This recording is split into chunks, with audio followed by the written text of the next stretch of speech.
He divorced his quiet wife. Then 12 black Rolls-Royces arrived to take her home. He slid the papers across the marble table like they were a dinner check. No raised voice, no explanation, 7 years of marriage, and Adrienne Voss reduced it to a manila folder and a ballpoint pen placed beside her coffee cup. Lena Marlowe looked at the papers. She looked at the pen. Then she looked at the man she had loved since she was 26 years old. The man whose enemies she had quietly neutralized, whose business she had silently shielded, whose life she had held together with both hands while he mistook her calm for weakness. She picked up the pen. She signed. Adrian watched her do it, and something crossed his face. Not guilt, not hesitation. Impatience. Like he had expected the process to take longer and was relieved it hadn't. "You'll understand why I stayed silent," Lena said, capping the pen and setting it back beside the coffee cup with careful precision. "When the truth arrives." He said nothing. She stood, walked to the bedroom, packed one suitcase, not the large one, the carry-on, and left through the front door without looking back. 4 hours later, 12 black Rolls-Royces turned onto Hargrove Avenue in a slow, deliberate procession that stopped traffic in both directions. And nothing in Adrienne Voss's life was ever the same again. Well, if a story like this hits different, if you've ever been in a room where someone looked right through you, hit that like button and drop your city in the comments. I want to know how far this story has traveled. Subscribe so you don't miss what's coming, because I promise you every episode gets heavier than the last. Now, let's go back to the beginning. What? The rain had been falling since morning. Not the dramatic kind that announces itself, but the slow, persistent kind that soaks through everything before you notice you're wet. Lena stood at the kitchen window of the Whitmore estate, watching it streak down the glass in crooked lines, and she thought about patience. She had been patient for 7 years. She had been patient the first time Adrian came home with another woman's perfume on his collar and looked her in the eye and said nothing, daring her to make it a problem. She had been patient when his lieutenants talked over her at the dinner table, when his mother called her "that quiet little thing" at the family Christmas gathering, when his attorney had looked directly past her to address Adrian about the estate documents she herself had drafted. Patience, her grandmother used to say, is not the absence of feeling. It is the decision to feel everything and still refuse to be moved before the right moment. Lena had been waiting for the right moment for a long time. She heard Adrian's footsteps before she saw him. A particular rhythm she had memorized the way other people memorize music, because in this house you needed to know what kind of mood was walking toward you before it arrived. These steps were measured, deliberate, the steps of a man who had already made a decision and was arriving to deliver it, not discuss it. She turned from the window. He was wearing the gray suit, the one he wore to meetings where someone was going to lose something. "Sit down," he said. "I'm fine standing." A muscle worked in his jaw. "Lena." "Adrian." She kept her voice level. Not cold. Level. There was a difference, and she'd spent years making sure people understood which one they were getting. He set the folder on the table, slid it toward her. She already knew what it was before she opened it. She had known for 3 weeks, because she had sources inside his attorney's office that Adrian had no idea existed, and she had known the moment the paperwork was drawn up. She had used those 3 weeks wisely. "This is what you want," she said. Not a question. "It's the right move for both of us." She almost laughed at that. Both of us. As if this were a mutual business decision. As if she had been consulted. As if the man sitting across from her, who had never once in 7 years asked her what she wanted for her own life, had suddenly discovered a concern for her well-being at the exact moment it benefited him to be free of her. "Who told you to do this?" she asked. His eyes sharpened. "Nobody told me anything." "Someone always tells you something, Adrian. You're a brilliant operator, but you've never had an original feeling in your life. You feel what your circle tells you to feel." The temperature in the room dropped about 10 degrees. He pushed back his chair. "I'm not going to sit here and sign the papers. Or be honest." She tilted her head slightly. "Because I'll do the first one. I'm not sure you're capable of the second." He stood up. When Adrian Voss stood up in the middle of a conversation, it meant he was done talking. It was a power move he'd used for years, the physical implication that he controlled whether a scene continued or ended. Lena had never once responded to it the way he expected. She sat down, pulled the folder toward her, and read every page. All 14 of them. He stood there for the entire 8 minutes it took, and she could feel the frustration radiating off him like heat from a radiator. The particular frustration of a man who had prepared for a fight and been denied one. She signed on every marked line, initialed where required, closed the folder, slid it back. "Done," she said. "That's it? What were you expecting?" He was expecting tears. She knew that. She had seen the way he'd steeled himself walking in, the set of his shoulders, the careful blankness of his expression, the armor a man puts on when he anticipates emotion he doesn't know how to manage. He had come in here ready to be unmoved by her grief, and now he didn't know what to do with her composure. "I expected—" He stopped. "You expected me to make this difficult." She stood. "I know. I've spent 7 years making things easy for you, so I understand why you'd think I'd stop now." She smoothed the front of her blouse. "I won't. I'm leaving tonight. The house is yours. The accounts you know about are yours. The rest was never yours to begin with." Something in those last words caught him. She saw it, a flicker of something uncertain moving behind his eyes. "What does that mean?" "It means exactly what I said." She picked up her coffee cup, carried it to the sink, rinsed it. A completely ordinary gesture in a completely demolished marriage. "You'll understand when the truth arrives." She left him standing there holding a signed divorce agreement and a sentence he wouldn't be able to stop turning over for the next 4 hours. The suitcase she packed was a charcoal gray carry-on, medium quality, unremarkable. She had owned it for 12 years and chosen it deliberately tonight over the luggage Adrian had bought her. Matched Italian leather sets that cost more than most people's cars. She didn't want anything from him, not even the containers. She moved through the bedroom methodically, clothes she had owned before the marriage. The small rosewood box from her grandmother. 2 hard drives she had kept in the false bottom of a hat box in the back of the closet. Adrian had never looked there, had never looked anywhere in this room except the surface of things. A passport in her name that predated the marriage by 4 years. A burner phone, charged and waiting. She was not improvising. She had not packed this way tonight because of some sudden decision to leave with dignity. She had packed this way because she had known this moment was coming, had planned for it, had prepared her exit the way a serious person prepares anything important, quietly, carefully, and long in advance. The front door closed behind her at 9:47 p.m. She did not look back. Marcus Webb had been Adrian Voss's head of security for 9 years, which meant he had seen things that would empty out a lesser man's sleep permanently. He had watched Adrian negotiate at gunpoint, watched him absorb betrayal with a stillness that was genuinely frightening, watched him dismantle 3 rival organizations with a patience and precision that Marcus privately found more unsettling than any open violence. But when Marcus called his boss at 10:13 p.m. on a Tuesday night to report that 12 black Rolls-Royces had just turned onto Hargrove Avenue in a convoy formation, moving slowly and deliberately toward the Whitmore estate, when he said that into the phone and heard the silence on the other end, Marcus Webb felt, for the first time in 9 years, that Adrian Voss was genuinely caught off guard. "How many?" Adrian said. 12. Black. No plates visible. They've been covered. The lead vehicle has a flag pennant, sir. I can't make out the emblem." "Where's Lena?" "That's the thing." Marcus paused, because this next part was going to require a moment of processing. "I think they're here for her." The silence lasted 4 seconds. "Hold position," Adrian said. "Nobody moves until I'm outside." He came out the front door in 60 seconds. No jacket, shirt sleeves, the divorce folder still in his hand. He'd apparently been standing in the foyer when the call came.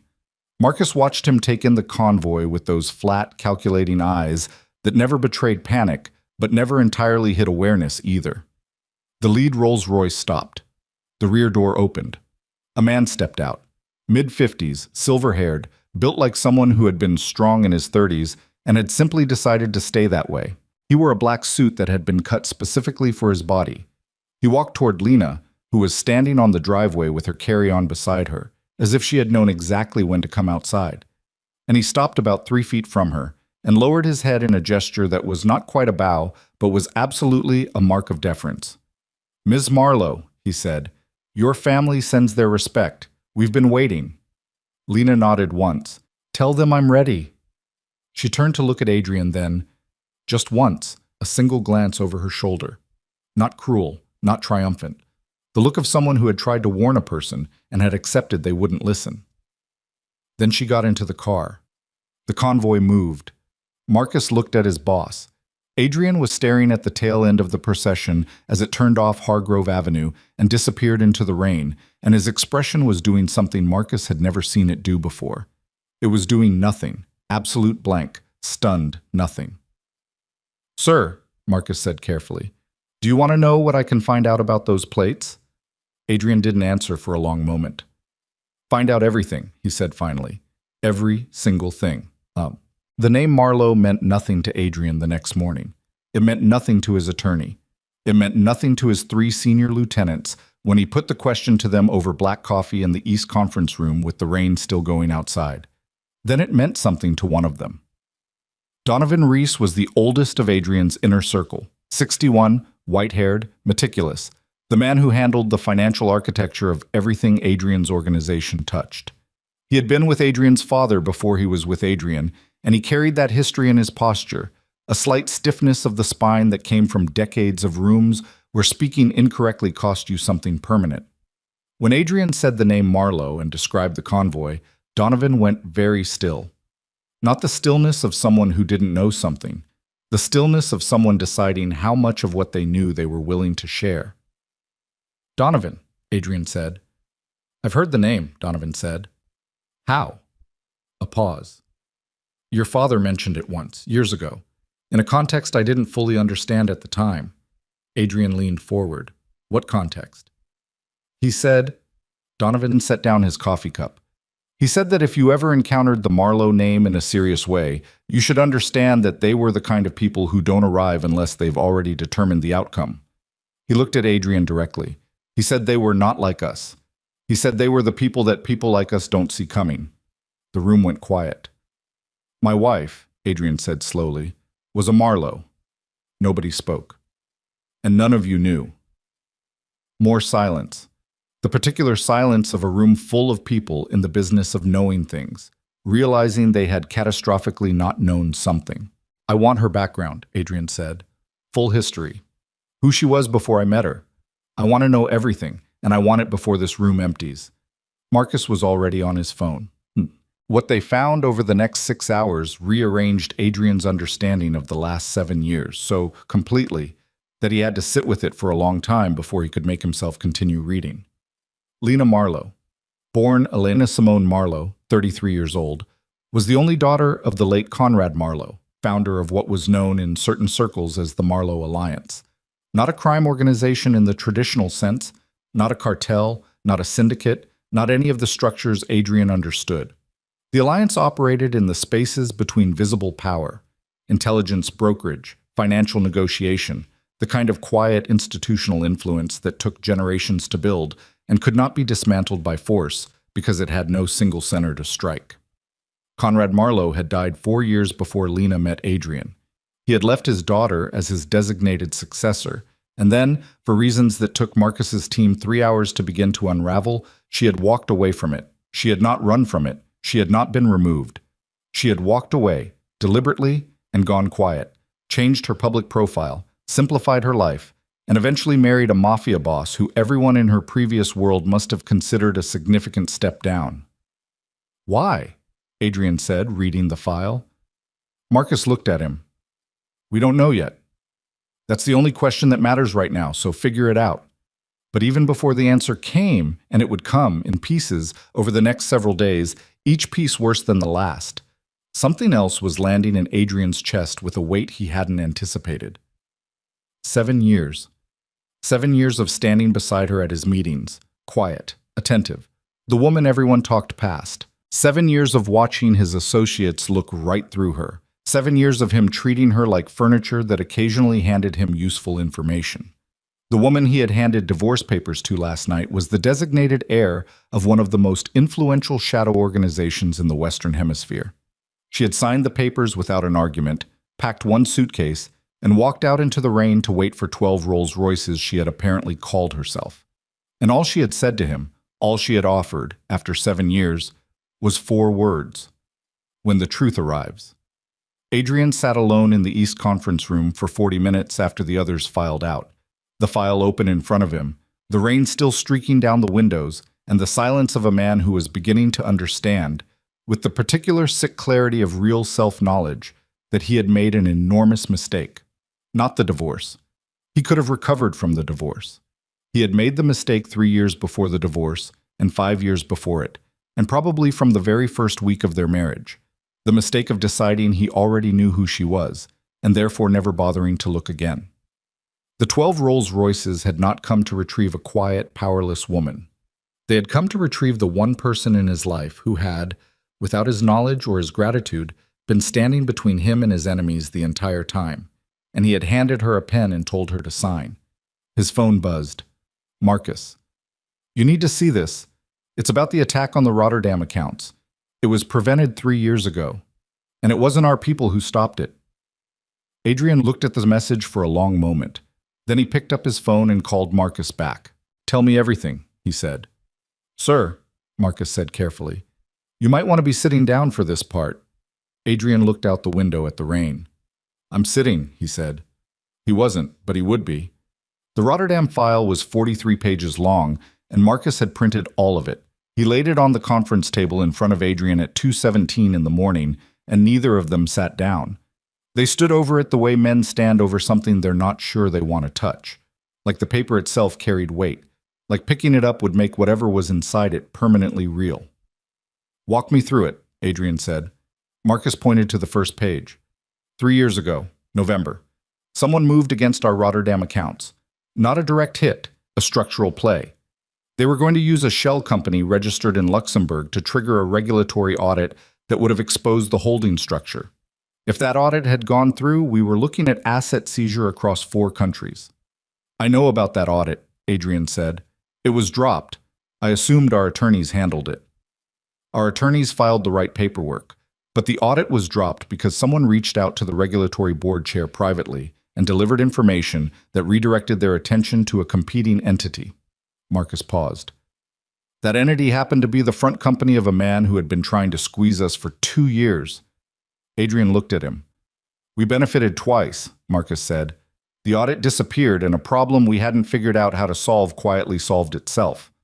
He let that sit for one beat. Our legal team didn't do that. They don't have those connections. I went back and traced every contact that regulatory chair had in that 6-week window before the audit was dropped. And? The contact came through a private intermediary. Untraceable, almost. Whoever set it up used 3 separate communication layers and a cutout firm in Geneva that doesn't exist anymore. Marcus looked at him steadily. But the cutout firm's registered agent, before it dissolved, had one disclosed connection. A consulting entity out of London, dormant for years. He turned to page 11. Registered originally under the name Simone Conrad Consulting. Adrian stared at the name. Simone. Conrad. Lena's middle name and her father's first name, stitched together into a company name that meant nothing to anyone who wasn't looking for it. She did this, Adrian said. I believe so. 3 years ago. 3 years ago. And I don't think it was the only time. Adrian pulled the chair out and sat down. Not because he'd planned to. His legs made the decision. How many times? He said. Marcus turned to the index he'd made at the back of the document. 8 incidents. 8 separate occasions over 6 years where something that should have damaged Adrian's organization had been quietly redirected, neutralized, or dissolved before it reached him. 8 times when Adrian had attributed the good outcome to his own strategy, his own people, his own operational excellence. 8 times that Lena had apparently been working in the negative space around his life, removing threats he didn't know existed, using connections he didn't know she had, and walking back into the kitchen to pour his coffee afterward without mentioning any of it. Why? Adrian said, and it came out low and rough in a way he hadn't intended. I don't know, Marcus said. That's the part I can't answer. She wasn't protecting her own interests. She had enough resources to just leave. She could have left any time. She had 12 cars and an entire apparatus waiting for her. She stayed, and she protected mine. He pressed 2 fingers against the bridge of his nose. Why? Marcus didn't answer, because there wasn't an answer in the 43 pages, and they both knew it. Find out who pushed the divorce, Adrian said after a moment. You said yesterday you had a thread. I have more than a thread now, Seb. It started with Donovan. Not Donovan himself. That was what made it almost elegant, in a way that Adrian would have appreciated if it hadn't been directed at him. It was Donovan's assistant, a 29-year-old named Philip Greer, who had been with the organization for 4 years and had, at some point in the last 18 months, started having conversations he shouldn't have been having with a man named Carter Blaine. Carter Blaine ran the Blaine Group, which was nominally a private equity firm and actually the financial front for the Solano family's Eastern operations. The Solanos had been circling Adrian's organization for 3 years, looking for a crack. Philip Greer had given them one. Not information, not directly. What Philip had given them, over a series of conversations at restaurants that weren't in his usual radius, was a profile. A behavioral profile of Adrian Voss. What scared him, what flattered him, what made him feel undermined, what made him distrust people he should trust, what made him feel weak without knowing why. And somewhere in that profile, someone had identified Lena, not as a threat, not as an asset, as a psychological lever. The theory, and Marcus laid it out quietly, without editorial, because he'd had time on the drive over to decide that his job right now was information delivery, not interpretation, was that someone had spent a year carefully feeding Adrian's existing insecurities about his marriage. Nothing dramatic, no accusations, no fabricated evidence, just small things. A remark here, a question there, comments from Donovan during private moments that planted seeds Adrian didn't realize were planted. She never really integrated, did she? Must be strange for her, not having her own world. You ever notice how she goes quiet in certain conversations? Like she's waiting for something. Each of those remarks, Marcus confirmed, had been made by Donovan in the 6 months before Adrian initiated the divorce proceedings. Each one had been preceded within 48 hours by a meeting between Philip Greer and Carter Blaine. Donovan was being fed lines, and either he knew it or he'd been manipulated too. Which is it? Adrian said. I think he knew some of it, Marcus said carefully. I think he told himself it was for your benefit, that he was helping you see something real. A pause. I think Donovan has always believed Lena was a liability. He didn't need much encouragement to say things he half believed anyway. Adrian absorbed that. He used Donovan's own bias as the delivery mechanism. Yes. Efficient. Very. Adrian stood up and walked to the window. Dawn was starting, a thin gray line appearing over the city skyline. Not enough to be hopeful about, just enough to make the dark look temporary. His reflection in the glass looked older than he remembered himself being. Donovan's gone, he said. I figured. Not yet. Not until I know the full shape of this. I need him where I can see him while we work out what he actually passed and what he doesn't know he passed. He turned from the window. And Philip Greer is done as of this morning. Make it clean. I don't want theater. Understood. Get me a line to Carter Blaine. Don't tell him why. Tell him I want a conversation about some routing concerns in the Eastern Corridor accounts. Something he'll believe, something that makes him feel like he has leverage. Adrian's jaw tightened. I want him in a room where he thinks he's ahead. Marcus made a note. And Lena? The question dropped into the room and sat there. I need to know where she is, Adrian said. But I'm not sending anyone to her. Not yet. Not like this. He shook his head. If I reach out right now, she'll think I'm only reaching out because I need something. Aren't you? Marcus asked, and then looked like he wished he hadn't. But Adrian didn't react with anger. He just said quietly, yes. And that's the problem. Lena had been at the Marlowe estate for 2 days before she allowed herself to exhale. The estate, formerly called Harrowwood, though nobody in the family had used that name in 20 years, sat outside the city on 40 acres of property that looked, from the road, like a closed-down agricultural concern. The exterior was deliberately unremarkable. The interior was a different conversation entirely. She sat in the East Library on the second morning with a cup of coffee that had gone cold and a stack of intelligence summaries that had been waiting for her return for 7 years. The people who had compiled them, 3 analysts she had recruited herself before she walked away, sat in a row across the reading table, quiet and professional, waiting for her to finish reading at whatever pace she needed.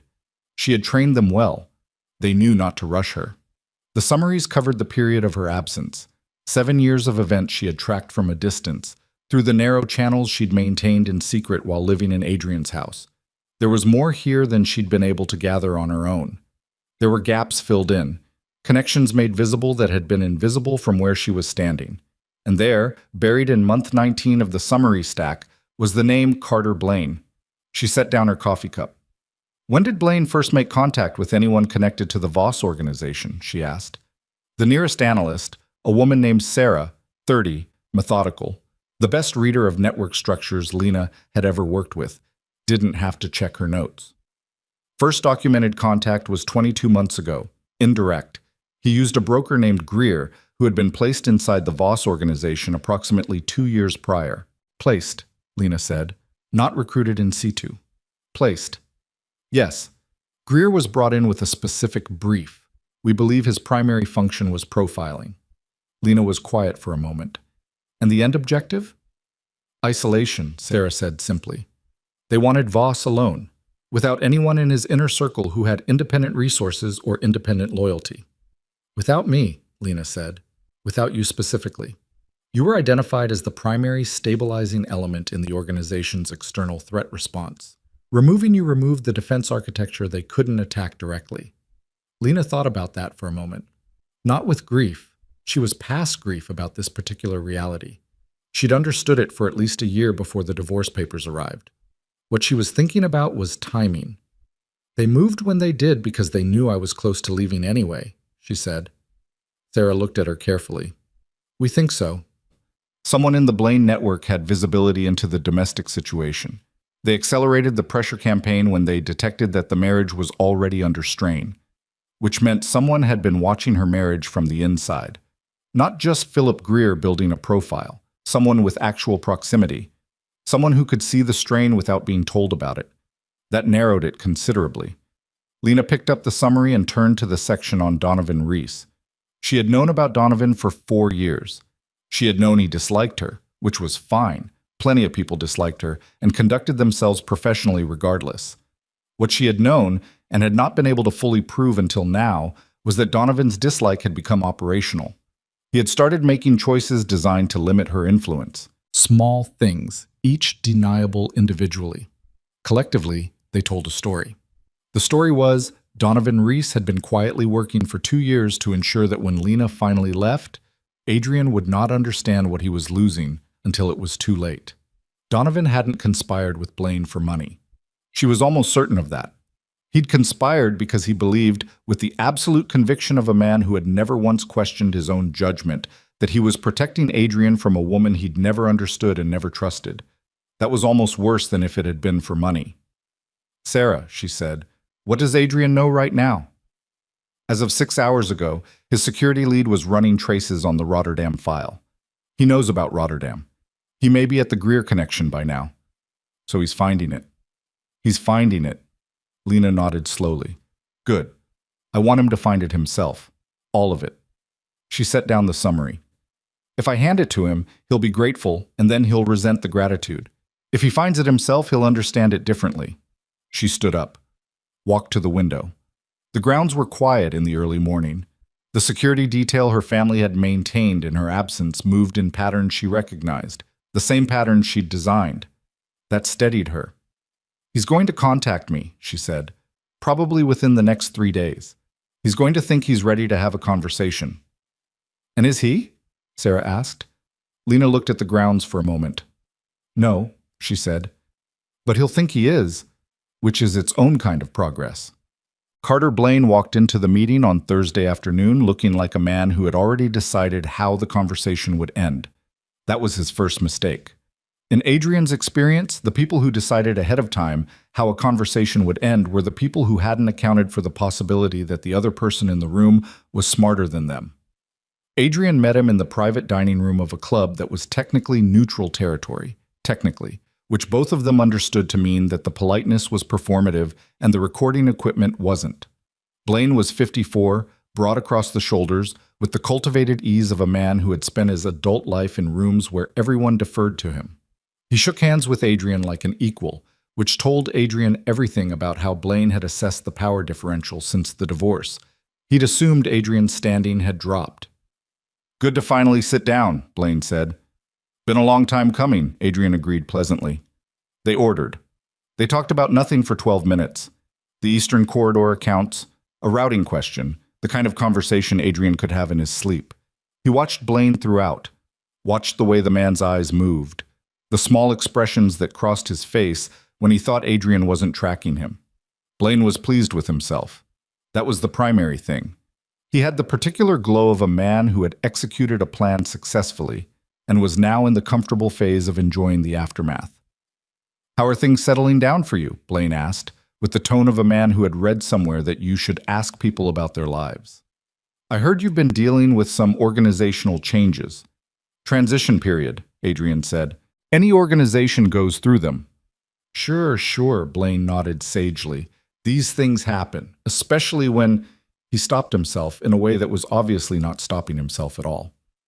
Well, personal matters complicate professional ones. That's just human nature. They do, Adrian agreed. Though I'd imagine for you, without another performative pause. Well, it's none of my business. But I've heard the Marlowe name is back in circulation. That must create some complexity. Adrian set down his fork. How do you know that name? Blaine's ease didn't crack, but it shifted. The way ice shifts before it breaks. A sound more than a visible movement. It's been in certain circles. People talk. People do, Adrian said. Philip Greer talked quite a bit, it turns out. The silence that followed was about 2 seconds long, but it was the most informative 2 seconds of the entire lunch. Blaine recovered smoothly. Give him that. I'm not sure I know who... You met him 11 times in 18 months, Adrian said, same pleasant tone. I have the restaurants, I have the dates, I have the content of most of the conversations, which is, frankly, Carter. I'm going to be honest with you, it's impressive work. The profile he built was accurate. You correctly identified my blind spots. He picked his fork back up. You just chose the wrong target. Blaine said nothing. His face had gone very still. The woman you removed from my life, Adrian said, was the person who had been neutralizing threats against my organization for 6 years. Without her, I'd have had the Rotterdam seizure, the Harkins infiltration, the Bremer contract collapse, all of it, all at once, within about 18 months. He paused. But here's what I don't think you fully understood about your own strategy. He leaned forward slightly. You removed her from my house. You didn't remove her from the game, and she's been playing a great deal longer than you have. Blaine's jaw tightened. This is a very interesting theory.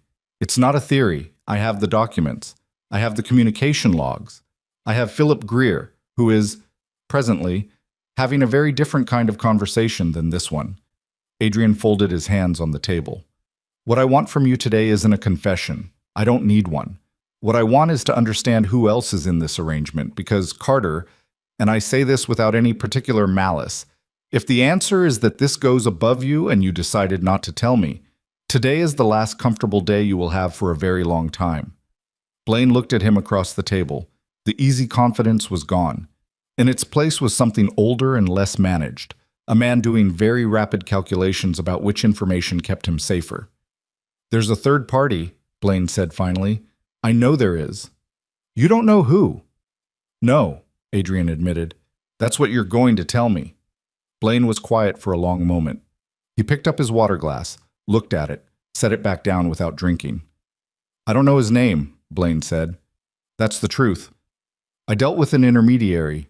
A woman, actually, handles communications for a group I've never been able to fully identify. They approached me. They had the Greer placement already running. I was brought in to manage the second phase. What was the second phase? Destabilization. After the divorce, once your organization started feeling pressure from the outside, the second phase was acquiring specific holdings.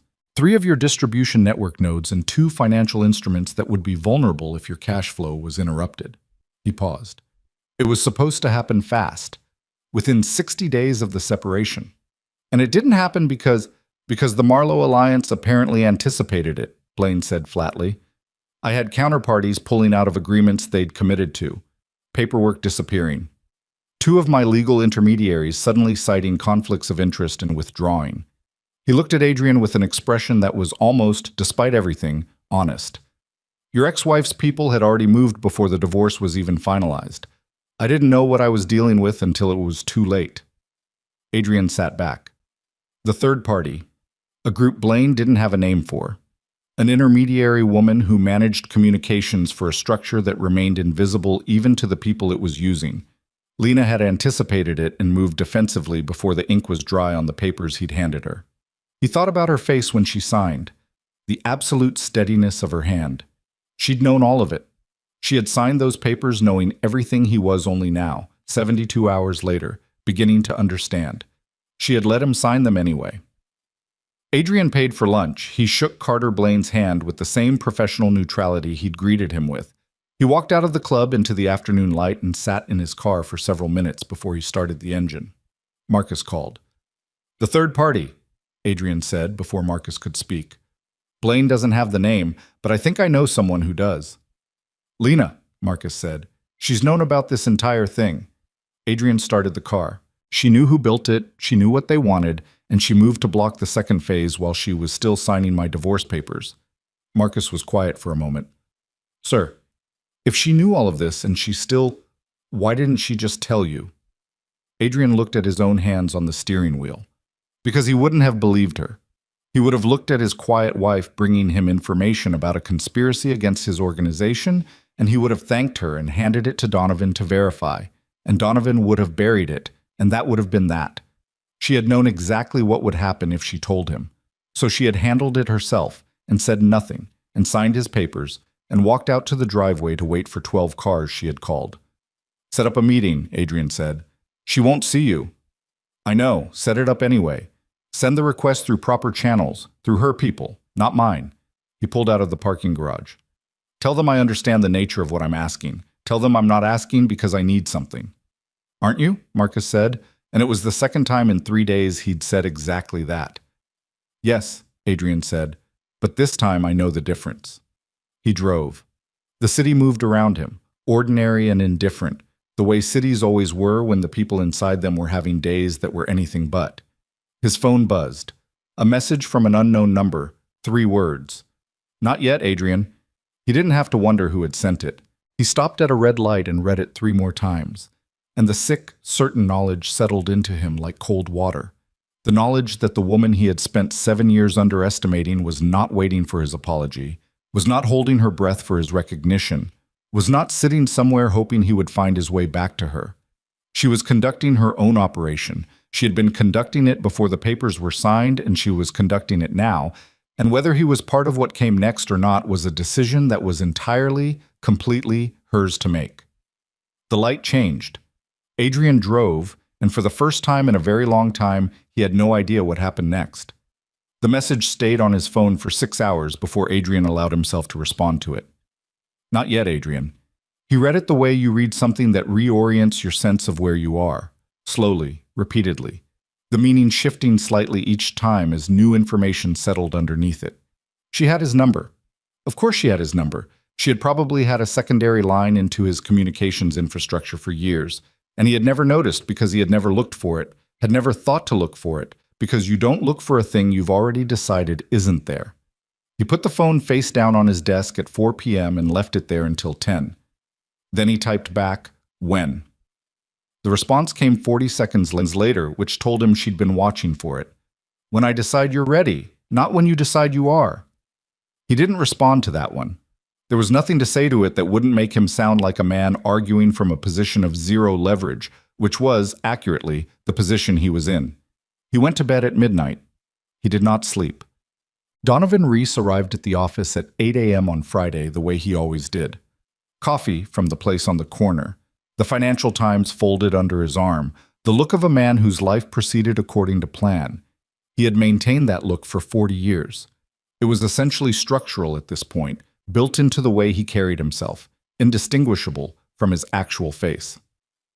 Adrian was already in the conference room when Donovan walked in. So was Marcus. So were 2 men who stood by the far wall and did not introduce themselves, which Donovan would have understood immediately as a particular kind of message. Donovan looked at the room, looked at Adrian. Something moved behind his eyes, a rapid professional assessment, and then his expression settled back into its habitual composure. You could have called me in last night, Donovan said, pulling out a chair. I don't need the staging. Sit down, Donovan. He sat, folded the Financial Times, set his coffee cup to his right. Ritual gestures. The movements of a man who needed the familiar weight of small habits to stay level. Carter Blaine, Adrian said. I don't have a relationship with Carter Blaine. Philip Greer did. A beat. Greer was your hire. Greer was a placement. He was put inside this organization to build a behavioral profile, and he fed that profile to Blaine's network, which fed it to a third party we haven't identified yet. Adrian leaned forward. The profile was used to accelerate a specific outcome. My divorce. Donovan's expression didn't change, exactly. It densified. The way a face changes not by moving, but by whatever was behind it shifting into a different gear. That's a significant accusation, Donovan said. It's not an accusation. I have the communication logs. I have the restaurant locations, the dates, the content. I have Carter Blaine's own statement identifying the second phase of the operation. Adrian watched him. What I want from you specifically is the answer to one question. Did you know Greer was a plant when you vouched for his hiring, or did they get to you after? Silence. The coffee cup sat untouched. The Financial Times sat folded and unread. Donovan looked at the table surface for a moment, and for the first time in 9 years, Adrian watched him look genuinely old. I didn't know about Greer, Donovan said finally. I want to be clear about that. I didn't know what he was when he came in. But you found out. A longer pause. 8 months ago, Donovan said quietly. I found an irregularity in the communication logs. I traced it. I found... He stopped, restarted. I found enough to know he wasn't what he said he was. The room was very still. You found out 8 months ago, Adrian said, that you had an intelligence plant inside your organization, and you didn't tell me. I was going to... 8 months, Donovan. It was more complicated than, why? Not a question, a demand stripped down to one word. Donovan looked up, and what was in his face was not guilt exactly, and not defiance either. It was something more uncomfortable than both of those. It was the face of a man who had done something he knew was wrong and had spent 8 months constructing, for himself, the internal architecture of justification. Because of her, he said. Adrian said nothing. I found out about Greer and I started looking at what he'd been documenting and what the profile was being used for. And in the process of that, in the process of understanding the operation, I found out what she was. Donovan's jaw tightened.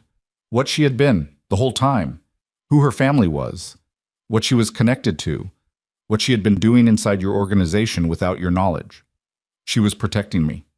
She was running a parallel operation inside your house, Donovan said, and his voice finally broke into something with heat in it. Without your knowledge, or your consent. Using resources and connections that you had no visibility into, making strategic decisions that affected your organization without consulting you. That is not protection, that is control. The word landed in the room and just sat there. Adrian looked at the older man across the table, looked at the absolute conviction in his face, the conviction of someone who had told himself a version of this story so many times it had calcified into something he could no longer examine. She neutralized 8 threats against my life and my organization, Adrian said, without telling you, which means she decided what you needed to know and what you didn't, which means she was managing you. Donovan leaned forward. I have watched powerful men get dismantled from the inside by the people closest to them. I have watched it happen slowly, the way a foundation erodes. Not all at once, not dramatically, but quietly, incrementally, until one day you realize the structure is dependent on the person doing the eroding. That is what she was doing, whether she meant it kindly or not. So you let someone else dismantle me instead, Adrian said. At least that way you controlled the process. Donovan was quiet. You knew about the operation against me. You knew Greer's profile was being used to push me toward the divorce. And you let it happen because you decided, on your own, without telling me, that her removal was worth whatever came with it. I thought I could manage the fallout. You thought you could manage me. Adrian's voice was flat, just like you said she was doing. That landed. He could see it land. Donovan's face went through something complicated and then closed back down, but not all the way. Not the way it usually did. Something had cracked in the surface, and the crack stayed visible. "You're terminated," Adrian said, "effective immediately. Marcus will handle the logistics. You'll receive what your contract specifies and nothing beyond it. And if I find anything in the next 6 weeks that tells me your involvement goes further than what you've described today, that arrangement gets revisited." He stood. "You've been with this organization for 16 years, and I'm not going to pretend that means nothing. But you made a strategic decision about my life that wasn't yours to make. And you made it believing you knew better than I did, and people almost died because of it." "People almost died because of the Marlowe name attached to your household," Donovan said, and it came out with the desperation of a man using his last argument. "The third party that ran this operation, I know who they are. I've known for 4 months, and when you find out, you'll understand why I—" "Who?" Adrian said. Donovan looked at him for a long moment. "The Crestwood Group," he said. The name hit the room like a structural change, like a sound frequency that reorganized something physical in the air. Marcus made a small noise that he immediately suppressed. Adrian stood completely still. The Crestwood Group was not a name that moved through ordinary criminal circles. It was not a name Adrian had encountered in any of the files Marcus had pulled, in any of Carter Blaine's statements, in any of the 43 pages of the Rotterdam document. It was a name that existed in a different register entirely. The kind of name you heard once, in a specific context, spoken by someone who immediately changed the subject. His father had mentioned it once. There are organizations that operate above the level of what we do. Not better. Not more powerful in the way you're thinking. Just differently positioned. They move the board. They don't play the pieces. The Crestwood Group ran this operation, Adrian said. They didn't run it. They funded the architecture and selected the target. Blaine and Greer were contractors. The actual direction came from them. Donovan's voice had dropped. They've been interested in the Marlowe alliance for a long time, specifically in preventing its reconstitution under Lena. Your organization was incidental. You were an access point. The divorce was designed to destabilize the alliance by isolating her and making her appear vulnerable. Adrian sat back down. They wanted her exposed, he said. They wanted her to resurface. 7 years in your house, she was invisible to them. She'd gone completely dark. They needed to force her out. Donovan looked at him with something that might have been, beneath everything, something close to genuine remorse. You were the mechanism, Adrian, not the target. The room processed that in silence. Lena had spent 7 years in Adrian's house, hidden, and someone had spent significant resources engineering the circumstances that would force her back into the open. And it had worked. She was out. She was visible. She had surfaced with 12 cars and a public display of the very identity she'd spent 7 years concealing, which meant the moment she walked out of Adrian's house and got into that Rolls-Royce on Hargrove Avenue, the people who had been hunting her knew exactly where she was. She doesn't know, Adrian said. I don't know what she knows. She knows about Blaine. She knows about Greer. She blocked the second phase of the acquisition operation. Adrian was on his feet again, moving now, the way he moved when his mind was 3 steps ahead of the room. But if she doesn't know it's Crestwood, if she thinks she's dealing with a standard financial play, and she doesn't know there's a third tier above Blaine, she's exposed. She walked out of cover and she walked into their sightline, and she doesn't know who's at the end of it. He picked up his phone. The unknown number. Not yet, Adrian. He called. It rang 4 times. 5, 6. A sound in his chest that he was not accustomed to and did not have a practiced response to. Something adjacent to fear, but with a sharper edge, because it wasn't fear for himself. It rang out. He called again. On the second try, it picked up. Not Lena's voice. A man. Calm, professional. Ms. Marlowe is unavailable. This is Adrian Voss. I need to speak with her in the next 5 minutes, or she needs to know the name Crestwood before she takes any further external meetings this week. A pause, long enough to be a conversation happening on the other end. Hold, the man said. 30 seconds, 40, 60. Then, she's aware of the name. Pause. She says thank you for the warning. She says you're 4 days behind. The line went dead. Adrian lowered the phone. 4 days behind. She'd known about Crestwood for 4 days. Since before the divorce, possibly. Since the suitcase and the signed papers and the carry-on she'd chosen over the Italian luggage. He turned to Marcus. Get me everything we have on Crestwood. Everything. Any contact, any reference, any adjacent name. I don't care how thin the thread is. That's going to be a short file, Marcus said carefully. I know. Start building it. Donovan was still in his chair watching Adrian with the particular expression of a man who had given over his last piece of information and was now waiting to see what it had purchased him. Is there anything else? Adrian said. One thing. Donovan's voice was quiet. The woman Blaine mentioned, the intermediary who managed communications for Crestwood. He paused. I've seen her once. From a distance. I didn't know who she was at the time. Another pause. She was at a wedding, Adrian. She was a guest. The Marlowe estate at night had a particular quality of silence that Lena had grown up with and never stopped finding useful. It was the silence of a place that had been secured carefully, not loudly, not obviously, but in the specific way of people who understood that the most dangerous thing about noise was that it told you where sound wasn't coming from. She was in the operations room on the third floor when Sarah came in with the expression she used when something had moved faster than projected. We have a problem, Sarah said. Lena looked up from the map she'd been working, a network diagram of Crestwood's visible connections, built over 4 days from fragments and inference, still more gaps than substance. The summit, Sarah said. There was in the world Lena had grown up in and walked back into, an event that occurred every 3 to 4 years. Not announced, not publicized, referred to in certain circles simply as a gathering. It was the occasion on which the entities that operated above the visible level of organized power sat in the same room, formally, and renegotiated the arrangements that governed their relationships. It was the closest thing to a constitutional convention that the invisible world had. The next one was in 11 days. Crestwood has filed a claim, Sarah said, and set a document on the table. Lena looked at it, read the first page, read it again.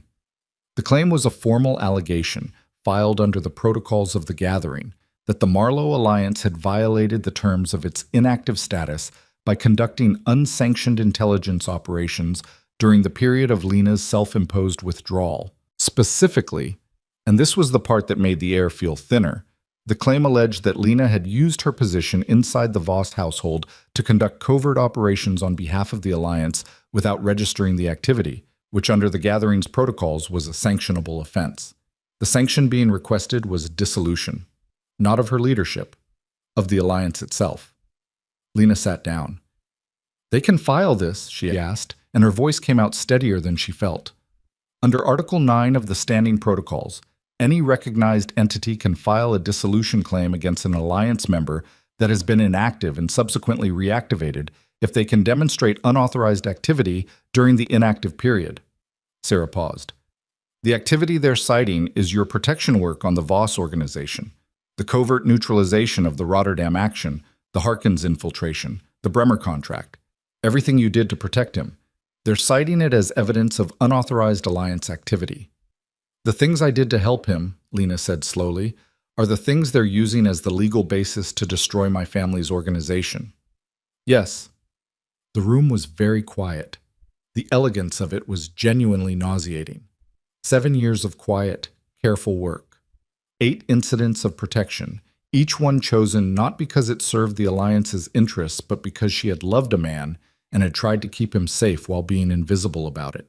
And every single one of those choices had left a record, because you cannot act in the world without leaving traces. And Crestwood had found every trace and compiled them into a legal instrument that could end everything her family had built across 3 generations. When was the claim filed? She asked. 48 hours ago, the moment you came out publicly. The 12 cars. They were waiting for you to make a visible move. The reemergence was the trigger. The convoy. The moment she had allowed herself to be seen, the moment she had decided, after 7 years, that she was done being invisible. They had been waiting for that moment. The entire operation, Greer, Blaine, the divorce, the isolation, all of it, had been designed not to destroy her but to force her out of hiding at a moment of their choosing, so they could use her reemergence as the legal trigger for the dissolution claim. She had played directly into it. She had known about Crestwood, and she had underestimated the depth of the instrument they'd prepared. 4 days behind, she had told Adrian's people. She had been wrong. She had been further behind than that. What's the response window? She said. 10 days to file a counterclaim or present a defense before the gathering. Who adjudicates? A panel of 5. 3 are historically neutral. 1 is affiliated with the Hargrove Collective, which has had favorable relations with Crestwood for years. Sarah's voice was careful. The 5th seat is currently vacant. There's been a dispute about succession. Whoever fills that seat in the next 10 days effectively controls the outcome. Who has the right to appoint the 5th seat? Sarah looked at her. Under the succession protocols, Sarah said, the right of appointment for a vacant panel seat falls to the most senior active alliance member who is not party to the dispute. Lena already knew what was coming. She could feel it forming in the architecture of the problem, the way you can feel a room's shape in the dark before you turn on a light. And the most senior active alliance member not party to this dispute, she said, is a man who rejoined the standing protocols 14 months ago, Sarah said, when he inherited his father's seat without realizing it had gathering standing. She set a second document on the table beside the first. His father was a registered member. The seat transferred automatically on inheritance. Lena looked at the document, at the name at the top, Adrian Voss. The silence in the room had a different quality now. Not the security silence of a well-protected house. The silence of a situation that had just restructured itself around a fact nobody had anticipated, least of all the man whose name was on the page. Adrian Voss had inherited, through his father, a standing seat in the governance structure of the gathering. He didn't know this. He had no idea this world existed in the way it existed. He had spent his entire career operating at a level that this structure considered, generously, the visible layer. And he was the only person with the legitimate authority to appoint the panel member who would decide whether her family's organization survived. Lena looked at the document for a long time. Then she thought about the signed divorce papers, the coffee she'd rinsed away, the carry-on bag, the 4 hours she had spent at the Whitmore estate after walking out, waiting in the kitchen with the lights off while the convoy assembled, giving him one last window to come after her before she closed the door on that version of her life. He hadn't come. She had gotten into the car, and now the instrument built to destroy her required her to go back, not to beg, not to explain, not to apologize for the 7 years she had spent being underestimated in his house while she held his world together with quiet hands. She had to go back and ask the man who had handed her divorce papers across a marble table to use power. He didn't know he had, in a world he didn't know existed, on behalf of a woman he had spent 7 years failing to see. And she had 10 days. Get me a line to Marcus Webb, she said. Sarah looked startled. Not to Voss directly? Not yet. Lena stood, straightened the documents, and looked at the network diagram on the table. All those gaps, all that inference, all the incomplete picture of an enemy that had been more patient and more prepared than she had given them credit for. I need to know he understands what he's walking into before I ask him to walk into it. She looked at the empty 5th seat marked on the panel chart. Because if he goes in there without understanding the full scope, and he makes the wrong move, she said, it won't just be the alliance that falls. She picked up her phone.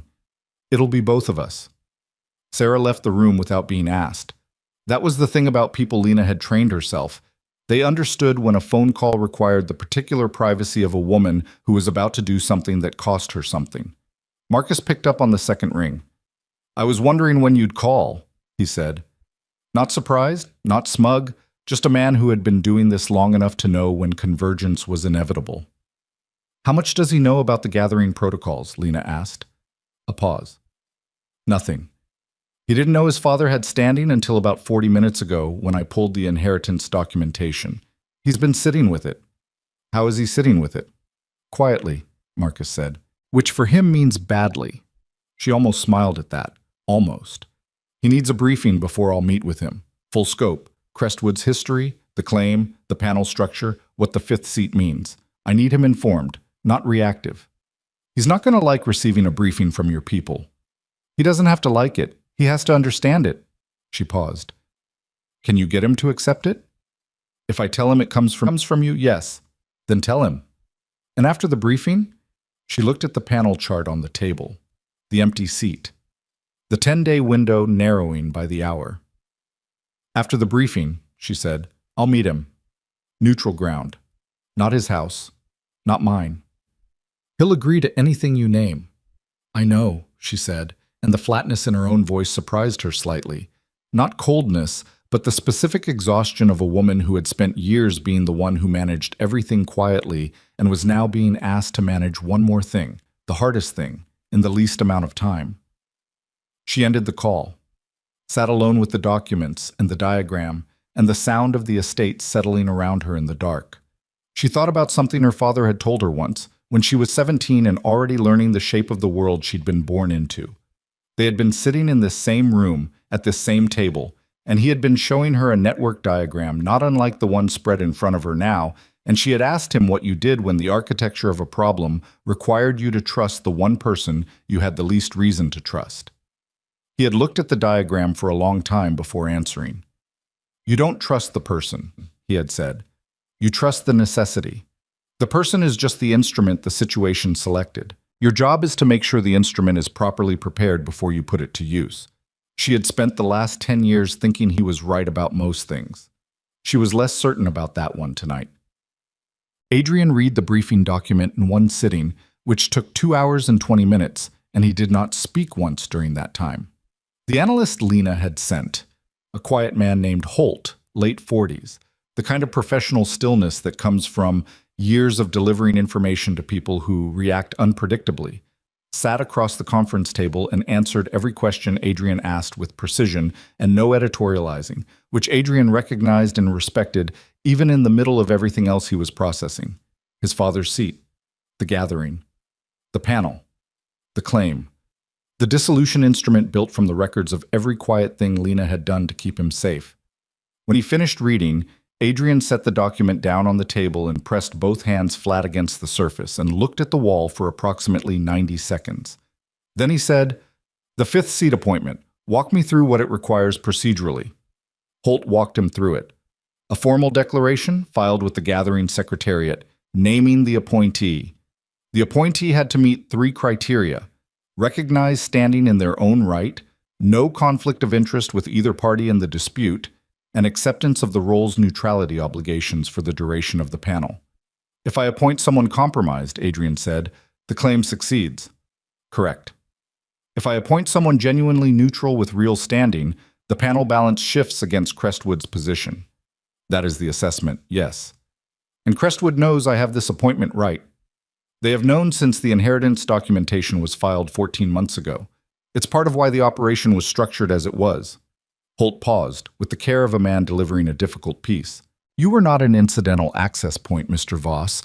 You were a specific selection, a man with inherited panel standing who had no knowledge of that standing and no context for the world it belonged to, and who could be maneuvered into a position where using that standing would require him to either act on behalf of someone he'd discarded or watch her organization be destroyed."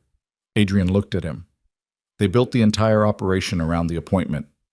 Around making it as difficult as possible for you to use it correctly," Holt said. "A man who had just divorced his wife, who had been manipulated into distrusting her, who had been isolated from the information that would allow him to understand the stakes.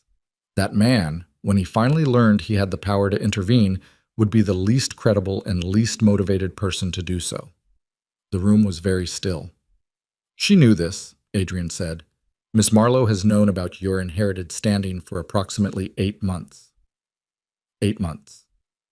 Around the same time, Donovan had found out about Greer and said nothing. Around the same time, the pressure campaign had started its final acceleration toward the divorce.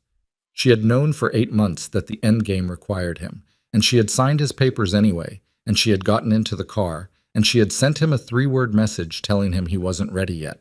She had been waiting for him to get ready, not because she needed him to save her, because the only way the instrument could function correctly was if the man holding it understood, fully and without illusion, exactly what he was holding and why. Adrian stood. "Tell her I'll meet her." She anticipated that response, Holt said, and produced a card with an address. "Tomorrow, 10 a.m. Adrian took the card, looked at it, looked at Holt. "One question," he said, "off the record, not for the briefing. In your assessment, does she want me there because she needs the appointment or because she needs something else?" Holt considered the question with the seriousness it deserved. "In my experience with Ms. Marlowe," he said carefully, "those 2 things have never been separate." He left. Adrian stood in the empty conference room with the address on the card and the briefing document and the specific clarifying weight of a man who had spent 3 days finding out who his wife actually was, and had arrived, at the end of all that finding, at the same place he probably would have arrived 7 years ago if he had ever once sat still long enough to look. The gathering was in 9 days. The fifth seat was empty.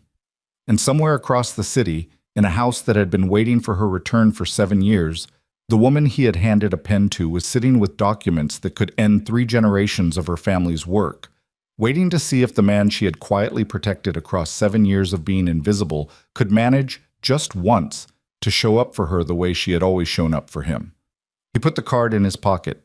He turned off the conference room light. He went to get ready for the most important meeting of his life, one that no amount of money, force, or operational excellence could prepare him for, because what it required was not strength in any form he had ever practiced. What it required was the one thing he had spent his entire life treating as a liability.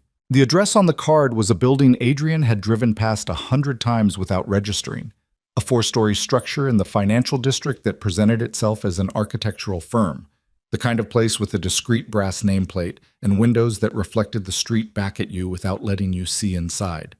The kind of building that didn't want to be looked at, which in this city meant it had spent considerable money achieving that quality of invisibility. He arrived at 9:58 a.m. He had not slept. He had showered, changed, eaten half a piece of toast standing over the kitchen sink, and spent the drive over doing the thing he did before difficult meetings, emptying himself of expectation, clearing the internal architecture so that whatever walked into the room could be assessed without the distortion of what he'd wanted it to be. It had never been harder to do than it was this morning. The lobby was marble and low light, and a woman at a desk who looked at him the way people look at someone they've been briefed on. Recognition without warmth, professional acknowledgement without welcome. She said his name. She pointed to the elevator. She told him 4th floor without being asked. The elevator opened directly into a room. Not a waiting room. Not a corridor. The room, a wide, sparse space with a long table, 4 chairs, and windows along the north wall that looked out over the city at an angle that showed you the skyline without showing you the street below. The effect was deliberate.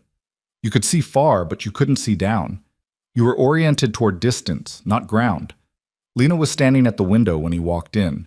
She was wearing dark gray, not black, not the soft colors she'd worn in the house on Hargrove Avenue. Something with more structure to it. Her hair was back.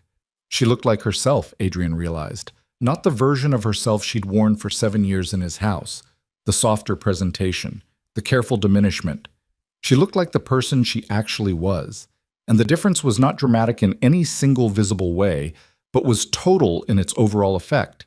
The way a room looks completely different when the lighting changes, even though every object in it is the same. She did not turn when he walked in. He stopped about 8 feet from her. He did not sit down. "Thank you for coming," she said, still facing the window. "You knew I would. I knew you'd received enough information to understand why you had to. That's not the same as knowing you'd come willingly." She turned then and looked at him directly, the way she had always looked at him when she was deciding something. Not through him, not past him, fully at him, with the specific quality of attention that he had spent 7 years interpreting as patience and was now understanding had been, all along, assessment. How much of the briefing document did you actually absorb versus read? All of it. The panel structure. Yes. The appointment criteria. Yes. The specific language of Crestwood's dissolution claim and which of your protocols it leverages.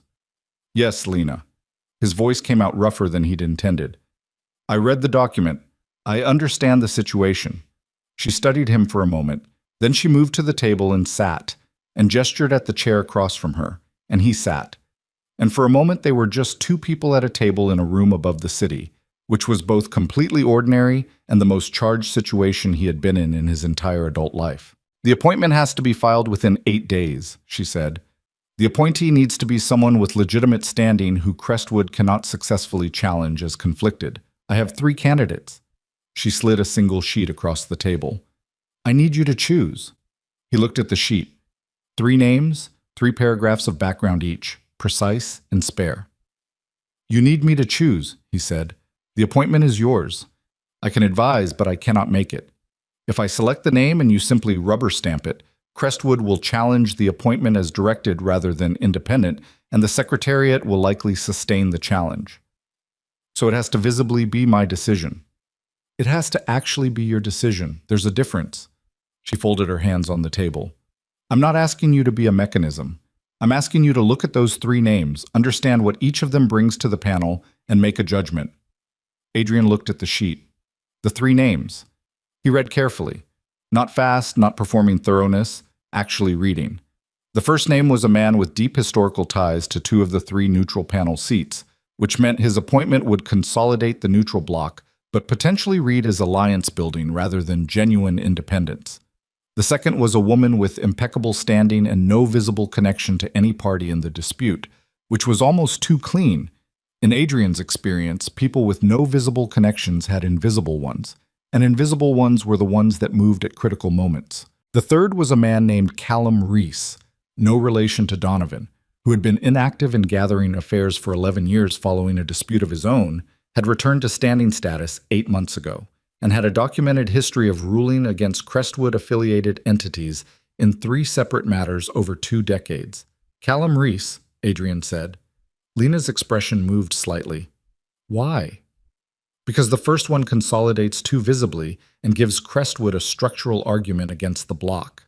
Because the second one is too clean, which means something is buried, and I don't have time to find it before the filing deadline. Because Reese has a documented record that speaks for itself without requiring anyone to argue for his impartiality.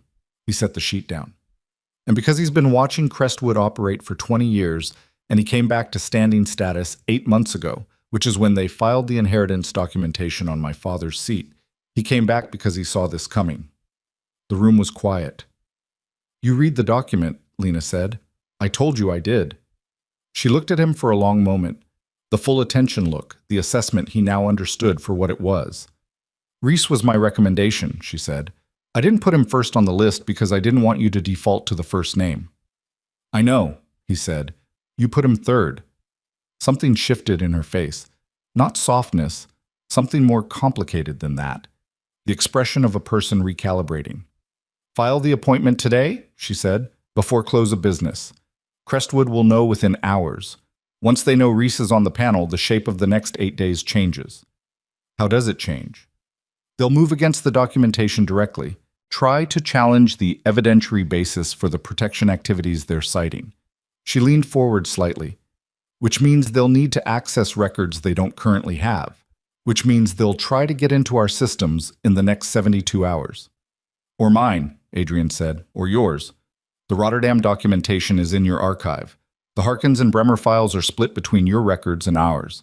They need both sets to make the evidentiary case, and right now they only have fragments. Adrian felt the shape of it forming. You need me to let them try. I need you to let them think they can try. I need them moving toward your archive because I need to know who their access point is inside your current operation. She met his eyes. Donovan is gone. Greer is gone. But operations like Crestwood don't run on 2 points of contact. There's someone still inside. The air in the room changed temperature. You know there's still someone inside my organization, Adrian said. I suspect it. I don't have confirmation. And you want to use my archive as bait. I want to use the next 72 hours to find out who reaches for it and from which direction. She held his gaze. I know what I'm asking. I know what it means if I'm right and we use this correctly. I also know what it means if there's a leak we don't catch before the gathering. Adrian pushed back from the table. Not away. Just the movement of a man who needed to shift physically while his mind ran the calculation. He stood, moved to the window, looked out at the skyline the way she had been looking at it when he walked in. The city from up here looked manageable, ordered. It never actually was. If I do this, he said, and there's someone still inside, someone we flush out, I need them taken intact. I need information, not a removal. Agreed. And I need your people working the access attempt in real time. Not after. Not from the file records. Live. I can have Sarah's team integrated into your monitoring architecture within 4 hours. Your people in my systems. Yes. He turned from the window. You understand what you're asking me to trust you with. I understand exactly what I'm asking. She didn't look away. The same thing you should have trusted me with 7 years ago. The sentence landed without cruelty. She wasn't weaponizing it, wasn't using it to wound. She was just stating the accurate shape of the thing, the way she had always stated accurate things, quietly and without decoration, and leaving him to sit with the accuracy of it. 4 hours, he said. Get Sarah's team the access credentials through Marcus. Nobody comes into the building.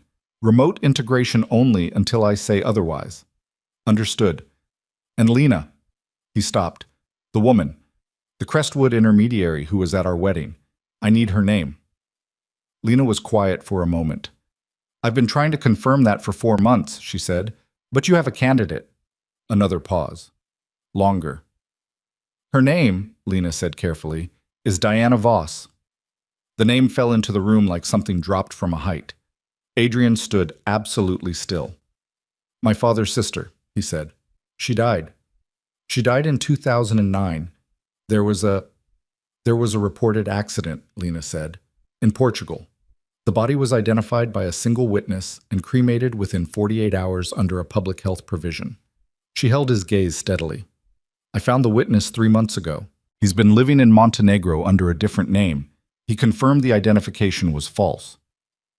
Diana Voss, his aunt. The woman who had attended his wedding, kissed his cheek, told Lena she was a lovely girl, in a tone that had seemed at the time like ordinary social politeness. The woman who had been dead for 15 years, who had apparently been running communications for the organization that had spent 2 years engineering the destruction of everything Adrian had built and everything Lena had spent 7 years quietly protecting. Adrian sat back down. His legs made the decision again. She's the one who identified you, he said, to Crestwood. She knew who you were. She knew my father, Lena said. They had a history before I was born. She knew exactly who I was when you brought me home, and she spent 7 years waiting for the right moment to use it. A breath, the first one he'd heard that wasn't completely controlled. I didn't know it was her until 3 months ago. I thought I was dealing with a Crestwood functionary. When I found out who she actually was, she paused. I understood why I hadn't been able to map the network correctly. I was looking for a professional operator. I wasn't looking for someone with a personal history in both directions. Where is she? That's what I don't know. Lena pressed her hands flat on the table, a gesture he recognized, a gesture he used himself, the physical anchor of a person who needed to stay level. I believe she'll surface during the gathering. The dissolution claim is personal for her as much as it's strategic. She'll want to be present. Then we have 8 days to find her before she has the audience she wants. Yes. Adrian looked at her across the table. The woman who had been invisible in his house for 7 years, who had known things he hadn't known and protected things he hadn't known, needed protecting and carried weights he had never once offered to share, who was sitting here now asking him, not to save her, but to stand beside her in a fight she was already equipped to handle. Asking him because the architecture of the situation required it, yes, but also, and he could see it in the controlled precision of everything she wasn't saying, because she had never stopped believing he was capable of being the person this moment needed. File the appointment, she said, then go back to your office and wait for them to reach for the archive. When they do, and they will, within 48 hours, don't react. Let it run. Let Sarah's team trace it to the source. And if the source is someone I trust, she looked at him steadily. Prepare yourself for that possibility. He nodded.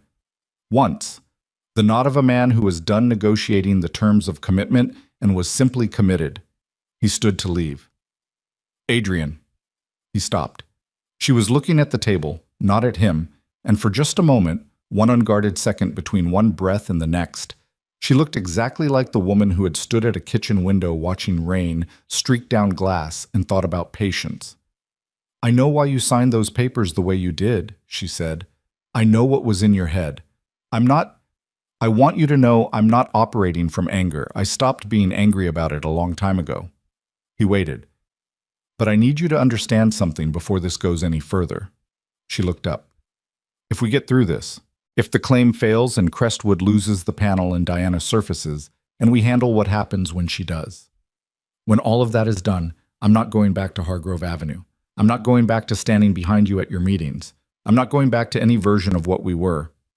Her voice was level, clear, the voice of a woman who had decided something so thoroughly that the decision had become structural. Whatever comes next has to be built from what's true. Not what's convenient, not what's operational, what's true. The room was very quiet. I know, Adrian said. He meant it. That was the thing she would have to decide whether to believe. Whether the man standing in front of her had actually arrived, in the space of 5 days and 43 pages, and a briefing document and a name that should have been buried in Portugal, at a genuine understanding of the size of what he had wasted. He couldn't make her believe it. That wasn't something you could engineer. He left. In the elevator going down, he pulled out his phone and called Marcus. File the Reese appointment, he said, right now before anything else. Done within the hour, Marcus said. Anything else? Open the Rotterdam archive. Full access, external-facing layer only. Make it look like a routine administrative review. He watched the lobby rise up through the glass elevator wall. Then watch every single thing that touches it. You think there's still someone inside? I think there's always someone inside, Adrian said. The question is whether we're fast enough to catch them before they know we're looking. The elevator opened. He walked through the marble lobby and out into the city, into the ordinary noise of a morning that had no idea what was moving through it. 8 days, 1 vacant panel seat now filled, 1 dead woman somewhere in the world preparing to surface, and somewhere inside his own organization, a hand already reaching toward a file it had no right to touch. His phone buzzed before he reached the car. Marcus. Someone just pinged the Rotterdam archive. Internal credentials. The access request came from a terminal inside the building. Adrian stopped walking.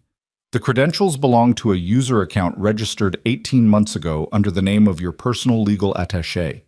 He stood on the sidewalk in the morning light, cars moving past him, the city entirely indifferent, and felt the specific cold clarity of a man who has just identified the last piece of a structure he should have seen from the beginning. His personal legal attaché. The woman who had been in every sensitive meeting for a year and a half, who had drafted the divorce papers, who had handed him the pen. Tieptoek Part 4, Wantain Part 4, Trung 2002. Her name was Claire Ashton, 36 years old, Harvard Law, recommended by a colleague Adrian trusted, brought in 18 months ago to handle the complex jurisdictional paperwork that came with expanding into 3 new territories. She had been precise, professional, prepared for every meeting before it started. She had a quality he had valued without examining, the quality of someone who anticipated what you needed before you asked. He had interpreted that as competence. It was something else entirely. Adrian stood on the sidewalk for 4 more seconds. Then he started walking back toward his car with the measured pace of a man who had learned, over many years, that the moment you let urgency show in your body was the moment you lost the advantage urgency was supposed to give you. He called Marcus. Don't lock the credentials, he said. Let the access run. She's pulling the Rotterdam file index. Not the documents themselves, the structural map. Who owns what? Which entities connect to which? Let her pull it. Adrian, if we lock it now, she knows we've seen her and she goes dark. I need to know where that map goes after she has it. He reached his car, didn't get in, stood beside it. Is Sarah's team integrated yet? They came online 11 minutes ago. Get Sarah on the map trace. The moment Claire moves that file to an external location or a secondary device, I want the destination. He hung up. Got in the car, sat with his hands on the wheel, and didn't start the engine. Claire Ashton had drafted the divorce papers. He turned that over slowly, the way you turn something sharp. Carefully, aware of the edges. She hadn't just been inside his organization for 18 months, gathering intelligence. She had been in the room where the instrument of Lena's exposure was created. She had typed the language. She had formatted the pages. She had handed the folder to his personal assistant for delivery to his desk, and she had done all of that knowing what those papers would trigger, knowing that Lena's signature on them would begin the sequence that led to the convoy, the re-emergence, the visible return of the Marlowe heir that Crestwood had spent 2 years engineering. She had been in the room when it was built, which meant she wasn't a peripheral contact. She was the on-site architect. His phone buzzed. Sarah's team. He read the message twice. The file map had moved to a secondary device, a tablet registered to a personal account. And from there, in an automated sequence that had clearly been set up in advance, it had transmitted to an encrypted relay in a server cluster that Sarah's team traced within 4 minutes, to a communications infrastructure registered to a holding company in the Cayman Islands that was, after 2 more minutes of work, connected to a parent entity whose registered agent was a law firm in Zurich that had appeared once before, in the very bottom layer of the Rotterdam document, as a dormant entity with a single historical connection. Simone Conrad Consulting. Adrian read that last part 3 times. Sarah's team had traced Claire Ashton's file transfer to an entity that was connected, however distantly, however many layers down, to the cover identity Lena had used for her own protection work. He sat with that for a moment. Then he called Sarah directly, bypassing Marcus. "The relay," he said when she picked up. "The connection to the Simone Conrad entity. How old is it?" "The structural link was established 14 months ago," Sarah said, "retroactively inserted into the registration history. Someone modified the filing documents to create the appearance of a historical connection that didn't actually exist. They planted the connection." "Yes. If the relay is ever traced, which they expected it eventually would be, the trail leads to infrastructure that looks like it belongs to Ms. Marlowe, not to Crestwood." The room he was sitting in was a car on a city street, but it felt suddenly much smaller. "They built a frame," he said. "A very thorough one," Sarah said, and he could hear in her voice the controlled anger of a professional who respected craftsmanship and despised its application here. "If this relay had been discovered through standard channels, through your security team without our involvement, the trace would have landed on Marlowe infrastructure. It would have looked like Ms. Marlowe was running intelligence operations against you through an internal asset. It would have confirmed every accusation in the dissolution claim and added a criminal dimension to it." "They weren't just trying to destroy the alliance," Adrian said. "They were going to use me to do it. My discovery of the frame was supposed to be the final evidence." "That's our assessment." Claire Ashton had not been activated to gather intelligence. She had been placed to be found. The Rotterdam access, the file map, the relay, the planted connection. The entire sequence was designed to be discovered by Adrian's security apparatus at a moment of maximum pressure, producing evidence that would make Adrian himself the instrument of Lena's destruction. His divorce, his isolation, his eventual investigation, all of it funneled toward the moment he found the breadcrumbs they'd laid and followed them to a conclusion they had written before he started looking. He started the car. "Where is Claire Ashton right now?" he said. "Still at her desk," Sarah said. "She completed the file access 11 minutes ago and has been on a phone call since." "Who is she calling?" A pause. "We're working on that." "Work faster." He pulled into traffic. "I'm 20 minutes from the office. Nobody approaches her before I'm in the building." "Understood." He drove. The city moved around him with its ordinary momentum. Traffic lights, delivery trucks, people on sidewalks with coffee cups and phones. The entire indifferent machinery of a morning that had no idea. It was the morning that everything Adrian Voss had built was either going to hold or come apart. He called Lena. She picked up on the first ring, which told him she had been waiting. "Claire Ashton," he said. A beat of silence. "I didn't know her name until 30 seconds ago," Lena said. "Sarah just flagged me." "The frame, the planted relay. Did you know about it?" "I knew there was a framing instrument somewhere in the architecture. I didn't know its specific form or where it was positioned." Her voice was tight, not panicked, but the controlled tightness of a person managing the gap between what they'd prepared for and what had actually arrived. "This is more elegant than I anticipated. They were going to use me to file the evidence against you." "Yes." "In front of the panel. I find the frame, I bring it forward as evidence of your operation against me. It corroborates the dissolution claim and adds to it, and I'm the one who does it. The man with the inherited appointment seat, discrediting himself and you simultaneously." He stopped at a red light. "They win the panel, they get the dissolution, and I'm the one who handed it to them." "And Diana watches from a seat in the room," Lena said quietly. The light changed. He didn't move for a second, and the car behind him honked, and he drove. "I need to take Claire Ashton out of that building without her knowing she's been identified," he said. "If she goes dark, Diana loses her last on-site asset, and she's navigating the next 8 days blind." "You want to run her," Lena said. "It wasn't a question. I want to feed her. Controlled information. Whatever Diana needs to believe the frame is still intact, that I'm building toward the discovery they designed." He turned onto the street that ran alongside his building. "Can your team manage the relay?" Make it look like the file map transfer completed correctly.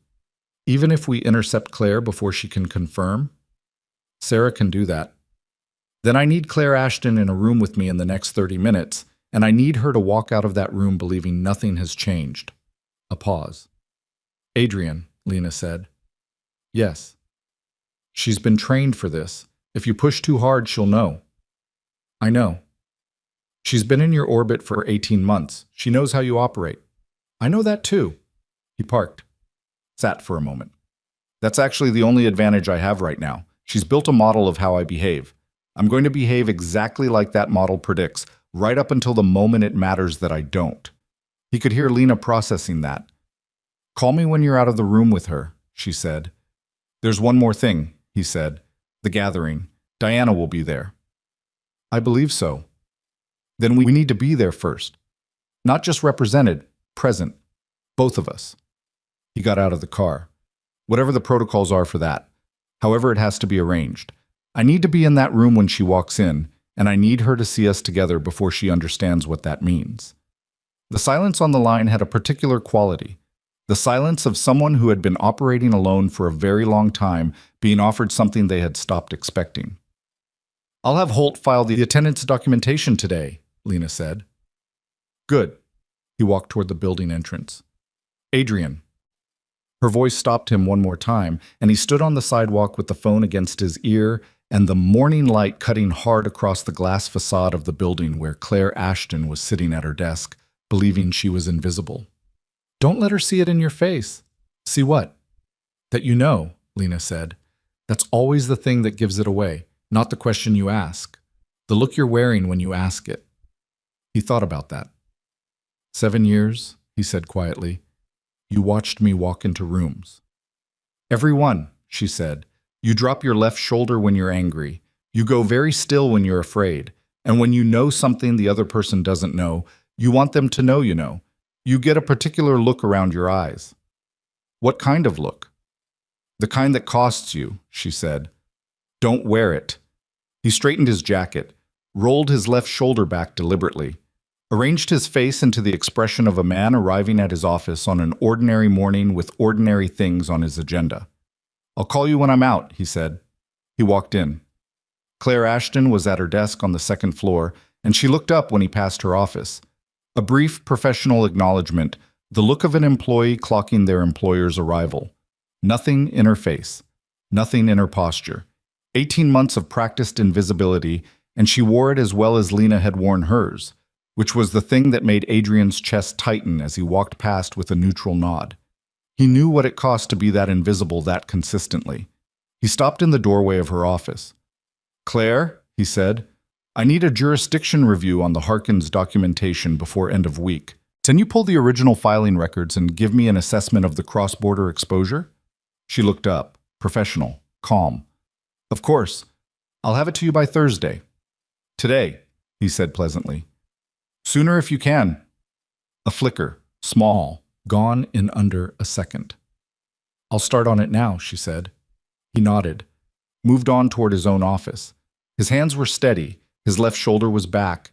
His face was the face of a man who needed a jurisdiction review and nothing more.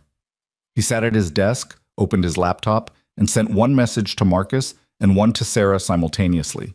She just accessed the Harkins documentation. She's going to pass the cross-border exposure map to the relay within the hour. When she does, let it go through. But tag every piece. I want to know every node that touches it between here and Diana. He set his phone down. 8 days to the gathering. One woman in an office 2 floors below him, reaching for a file he had just handed her. One woman across the city who had spent 7 years being invisible and was now, finally, fully visible and ready.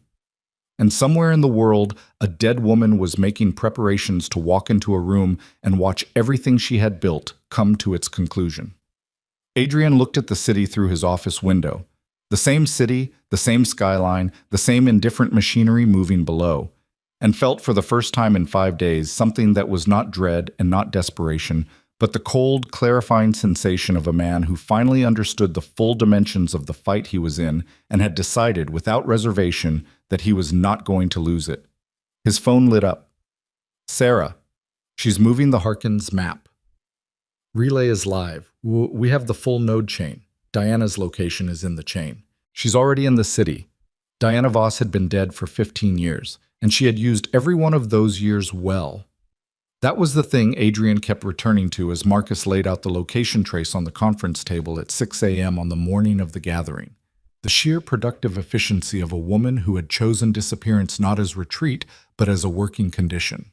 She had built Crestwood from nothing, or close to nothing, in the years following her faked death, using the freedom of non-existence the way a surgeon uses a clean field.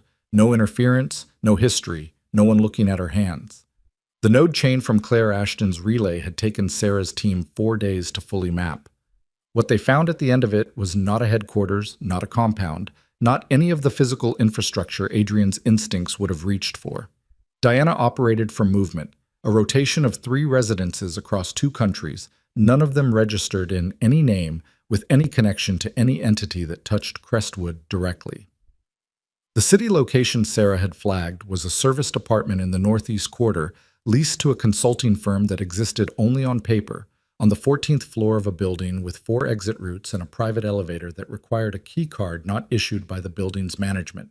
She had been 40 minutes from Adrian's office for 6 weeks. He thought about that while Marcus talked. About Lena in the house on Hargrove Avenue, moving through rooms Diana had sat in at the wedding 12 years ago. About the particular patience required to be that close to something for that long and not move until the moment was exactly right. He had once admired that quality in himself. Understood now he had learned it from watching people who actually had it. "She'll be at the gathering," Marcus said. "We've confirmed a registered attendee under the Crestwood entity. The name on the registration is a functionary, but the biometric access request filed with the Secretariat matches a profile in Sarah's database that corresponds to Diana." "She filed biometrics," Adrian said, "under the functionary name. She's planning to walk in as someone else." "She can't. Not with Reese on the panel. He's seen her before. He'll know.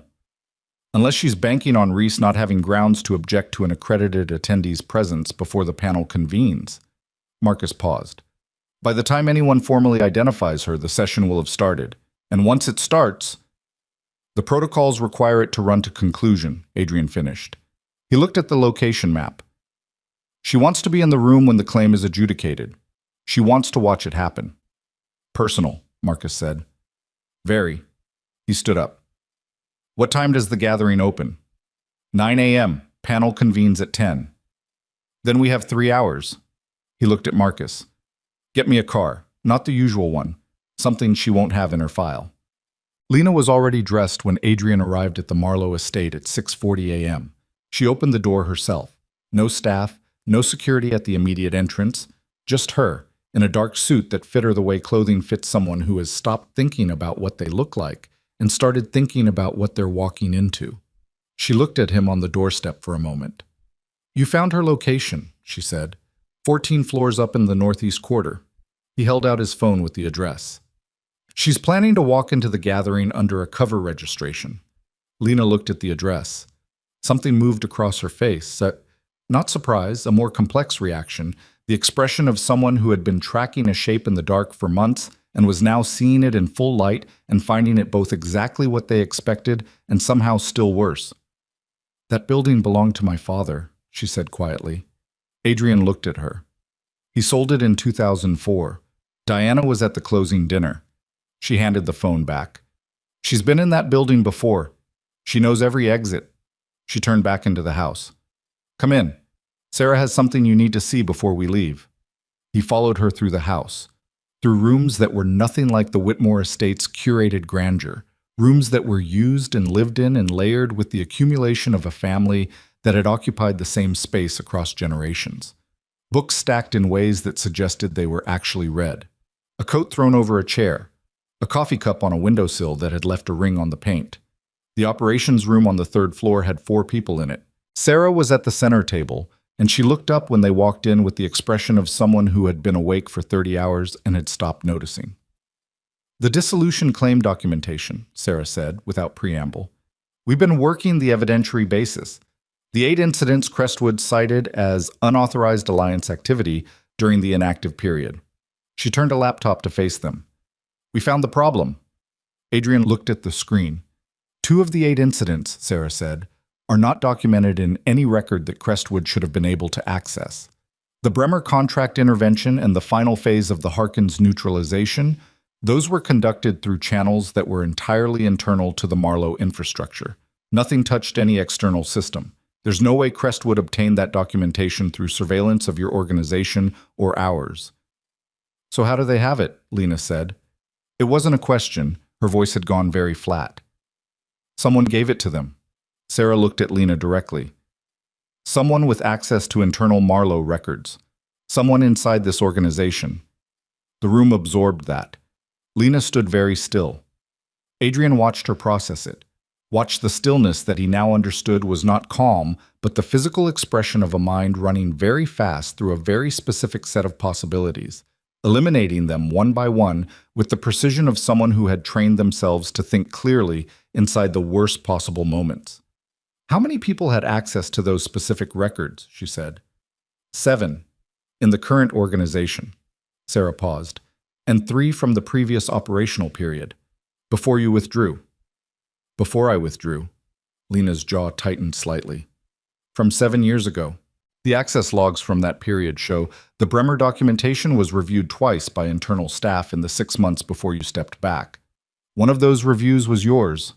The second, Sarah pulled up another screen, was filed under an administrative access credential belonging to your father's personal attaché, a woman named Margaret Osei, who retired when you withdrew and whose current location we do not have on file. Margaret, Lena said, and the single word carried the weight of something long and complicated. You knew her, Adrian said. She was with my father for 20 years. Lena sat down. The first time Adrian had seen her sit down without choosing to. The involuntary sitting of someone whose legs made the decision. She was at his deathbed. She helped me manage the transition when he died. A breath. I trusted her completely. She was never on my list of possible exposures. She was so far inside my blind spot I never even thought to look. She retired when you withdrew, Adrian said carefully. But she accessed the documentation before you left. She must have copied it, Sarah said. We believe she passed it to Crestwood in the period between Mr. Marlowe's death and Ms. Marlowe's withdrawal. Which means Diana had the documentation before I even met Adrian, Lena said. She's been holding it for 7 years, waiting for the right moment to file the claim. She looked at the screen. She didn't build this in response to my reemergence. She built it before I withdrew. The entire dissolution instrument was ready. She was just waiting for me to come back out. The shape of it was now fully visible, and it was worse than any of them had mapped it. Diana Voss had not reacted to Lena's return. She had created the conditions for it, waited 7 years for the moment she'd engineered, and walked a fully constructed legal instrument into the gathering secretariat. The day Lena's convoy appeared on Hargrove Avenue, every day of the last 7 years had been inside Diana's timeline. Adrian looked at Lena. She was looking at the screen, and her face had the specific quality of a person who has just understood the full depth of what they were standing in and has decided, in the same moment, not to drown in it. Margaret's location, he said to Sarah. How long to find it? We've been running it since 4 a.m. We have a probable address in Vancouver. We're 40 minutes from confirmation. When you have confirmation, I need her on a call. Not a visit, a call. She needs to understand what she's exposed to before she decides whether to talk. He looked at Lena. Will she talk to you? Lena considered it. If she understands the alternative, yes. Then we need her before 9 a.m. He looked at his watch. It was 7:10. Sarah, everything you have on the panel's evidentiary rules. If 2 of Crestwood's 8 cited incidents can be shown to have been obtained through a breach of Marlowe's own internal security, does that affect the admissibility of those incidents as evidence? Sarah was already pulling the protocols. Under Article 14, yes, evidence obtained through unauthorized access to a party's protected records is inadmissible. If we can demonstrate that the Bremer and Harkins documentation was taken without authorization, those 2 incidents are struck from the claim. And without those 2 incidents, the remaining 6 are all activities that can be demonstrated to have been protective rather than strategic. Actions taken in defense of an external party rather than in advancement of alliance interests. Sarah looked up. Without the two clean internal documents, Crestwood's case loses its evidentiary spine. The claim becomes challengeable. It becomes winnable, Adrian said. It becomes winnable, Sarah confirmed. He looked at Lena. She was already looking at him. We need Margaret, she said. We need Margaret, he agreed. And we need Diana in a room where she doesn't know the spine is gone until it's too late to rebuild it. Margaret Osei was 71 years old and living in a house in Vancouver with a garden that faced west, which meant she watched the sun go down over the water every evening, which struck Adrian when he learned this detail from Sarah as the choice of a woman who had done something she couldn't look directly at and had organized her remaining life around facing away from it. She picked up on the second ring. Lena had taken the call in the East Library, alone, and Adrian had not listened. He had stood in the hallway outside the closed door for 11 minutes, long enough to hear, through the wood, the shape of the conversation without the words. Lena's voice low and steady at first, then a silence, then something that might have been Lena responding to tears, her tone shifting into something quieter and more careful. The tone of a woman who had just learned she'd been betrayed by someone she'd loved and had decided to set that aside for now because there were more important things in the next 2 hours. When the door opened, Lena's face was composed. Her eyes were slightly brighter than normal, which was the only visible sign. She'll provide a sworn statement, Lena said. She confirms the access and the transfer. She says she believed at the time that she was acting in the Alliance's best interest, that Diana had convinced her my father's organization was going to be dismantled regardless, and that working with Crestwood was the only way to preserve parts of it. She paused.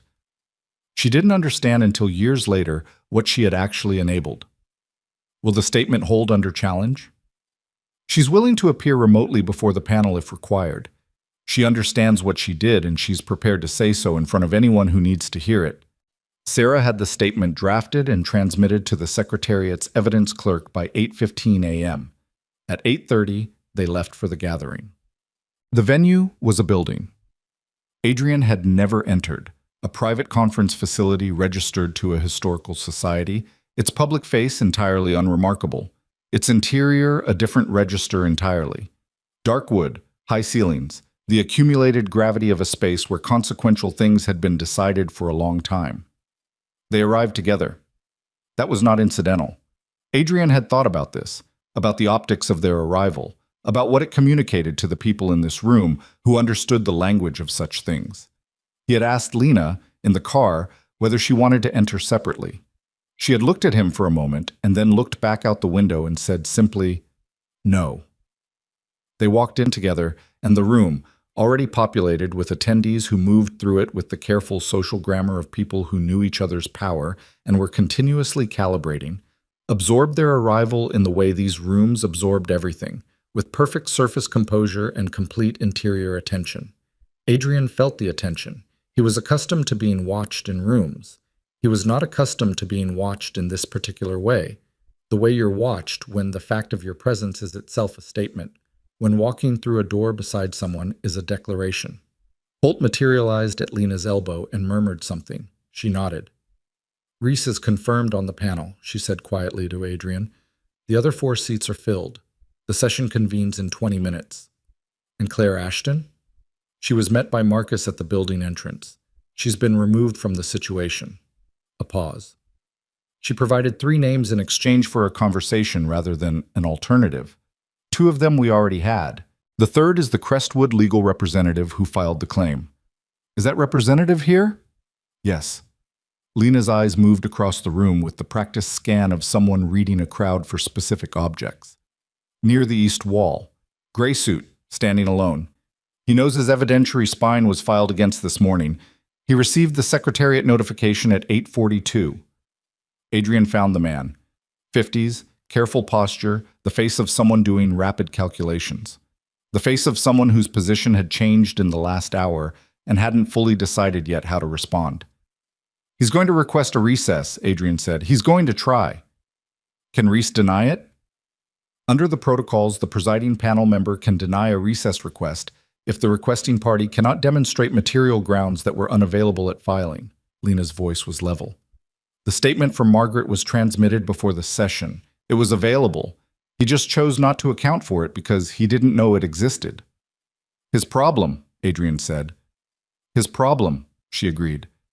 Then she went still. Not the working stillness. The other kind. The kind that meant something had changed in the room. Adrian followed her gaze. Diana Voss had walked in.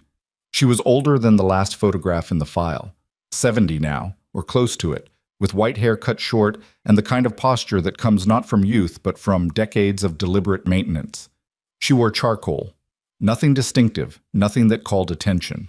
She was moving through the room with the practiced ease of someone who had attended many of these and knew exactly how to be unremarkable in them. She hadn't seen them yet. Adrian watched her work the room. Small nods, brief words, the social performance of an accredited attendee doing nothing unusual. She was good. Even knowing what she was, watching her move, he could see how she had stayed invisible for 15 years. Then she turned, and she saw them. The moment lasted perhaps 3 seconds, and in those 3 seconds, Adrian watched his aunt's face do something he had not seen a face do in a very long time. He watched it lose its arrangement. Not dramatically, not with any visible collapse. The composure didn't shatter, it simply became, for 3 seconds, insufficient to the situation, and the thing underneath it showed through. Surprise. Real surprise. And beneath that, the specific expression of someone who has run a very long and very complex operation and has arrived at the final room to find that the variables they did not account for were not peripheral, but central. She had not accounted for them together. The divorce had been the instrument precisely because it separated them. A discredited man and an isolated woman, operating independently, each with only partial information. That was the configuration the entire operation had been built to produce and to maintain through to the panel. They were standing together in a room she had spent 2 years ensuring they would never share again. Lena crossed the room. Not fast. Not dramatically. The measured pace of a woman who had decided exactly where she was going and saw no reason to hurry getting there. Adrian stayed 1 step behind her, because this was Lena's approach to make, not his. Diana watched them come. By the time they were 3 feet away, her face had reassembled itself into something functional. Not the full composure of before, but enough. The composure of a woman who had not survived 15 years as a ghost by losing her head in difficult moments. "Elena," she said.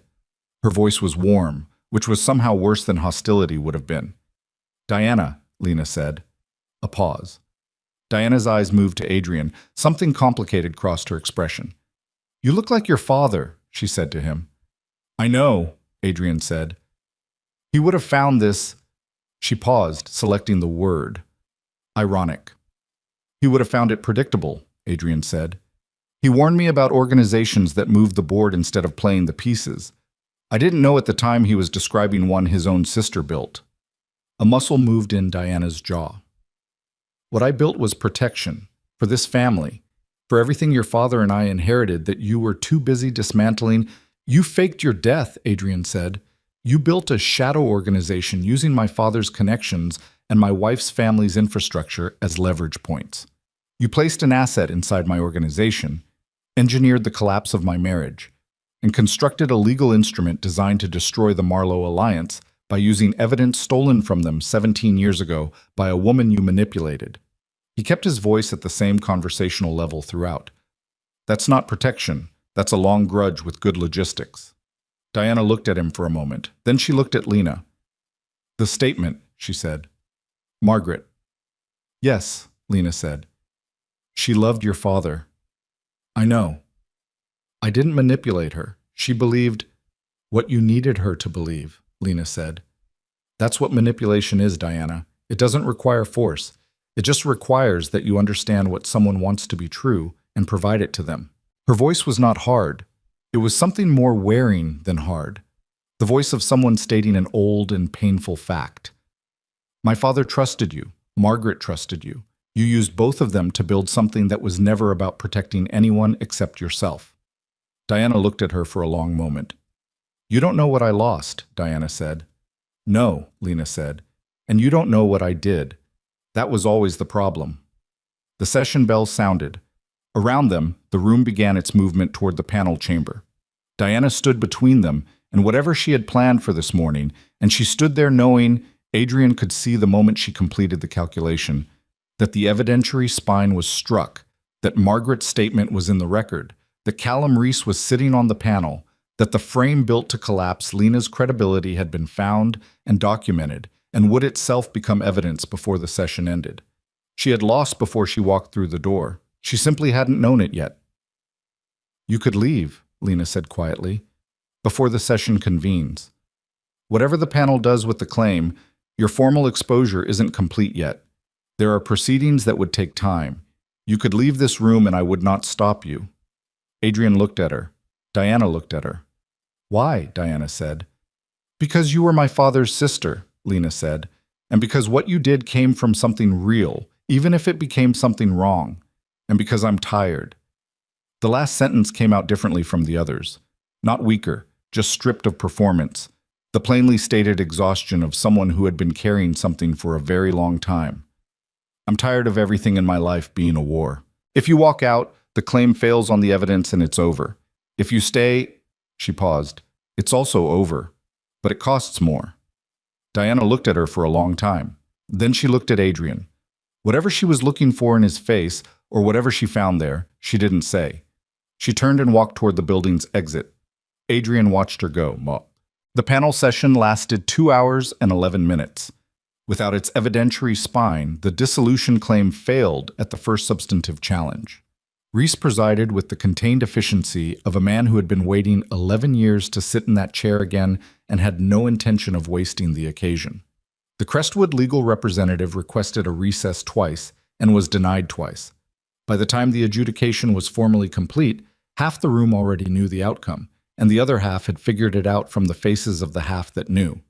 Lena sat at the respondents' table through all of it, with her hands folded on the surface in front of her, and Adrian sat beside her in the seat that his father's standing entitled him to occupy, and he didn't touch her, and he didn't speak to her during the session because this was not the moment for either of those things.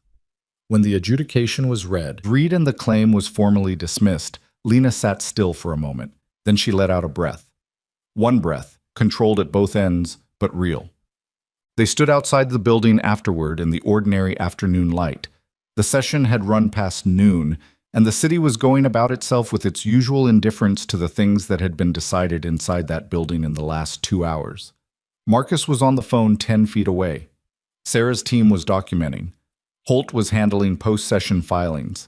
The machinery of the day continuing. Lena stood beside Adrian on the steps, and neither of them said anything for a moment. "Diana will resurface," he said finally. "Probably. Not soon." She looked at the street. "She'll rebuild something. She's not the kind of person who stops. But Crestwood without the dissolution claim is just an organization with good logistics and a bad plan that failed. She'll have to start the architecture over." A pause. "She's 70 years old. That matters. Will you go after her?" Lena was quiet for a moment. "No," she said. "Not unless she moves first. I meant what I said in there. I'm tired of everything being a war." She turned to look at him, and the afternoon light was not flattering or cinematic about it, just light on a face that had been through something real and showed it. "What happens to Claire Ashton?" "She cooperated fully. Marcus handled the terms." He paused. "She's 29. She got into something she didn't fully understand the shape of. I'm not going to destroy her for it." Lena looked at him. Something in her expression acknowledged that answer without commenting on it. "The appointment," she said. "Your father's seat. You didn't know about it." "No." "He never told you about the gathering, about any of this world?" "No." Adrian was quiet for a moment. "I've been thinking about why. I think he knew I wouldn't have been ready to sit in it responsibly. I knew what I was when I was young, and he knew I needed to become something else first." He looked at the street. "I think he expected it to take less than 40 years. Something crossed Lena's face that might, in a different moment, have been close to a smile. "What happens now?" she said. "With the seat, with the standing?" "I'm going to learn what I should have learned a long time ago," he said. "About this world, about how it actually works." He paused. "I'll need someone who knows it to tell me what I don't know." She was quiet. "That's not why I'm asking," he said. "I want to say that clearly. I'm not asking because I need something from you operationally. I'm asking because I want to understand what your life actually is. What it's been." He looked at her. "I spent 7 years in a house with you and I didn't do that. I'm trying to do it now. The street moved around them, a delivery truck, a woman with a stroller, a man on a phone. Lena looked at all of it for a moment. It's going to take more than understanding my world, she said finally. I know. It's going to take time, and it's going to be uncomfortable. And there are going to be moments where you think you've done enough, and I'm going to tell you that you haven't. She met his eyes. I'm not going to make it easy because it wasn't easy. I'm not asking for easy. You've never had to ask for hard things before, she said. You've taken them when they were necessary. That's different from choosing them. He held her gaze. I know that too. She looked at him for a long moment. The full attention look, the assessment. Then she said, Coffee. There's a place 2 blocks from here. Bad lighting, good coffee, nobody who knows either of us. She started walking. We'll start there. He fell into step beside her, not behind her, not ahead, beside, which was a position he was going to have to learn the actual meaning of, and he understood that. And he was, for the first time in a long time, genuinely willing to be taught. The 12 black Rolls-Royces were not there this time. Just 2 people walking 2 blocks through an ordinary afternoon toward a table where the real conversation, not the one conducted in conference rooms and panel chambers and operations floors, but the plain, difficult, necessary one, was finally, imperfectly, about to begin.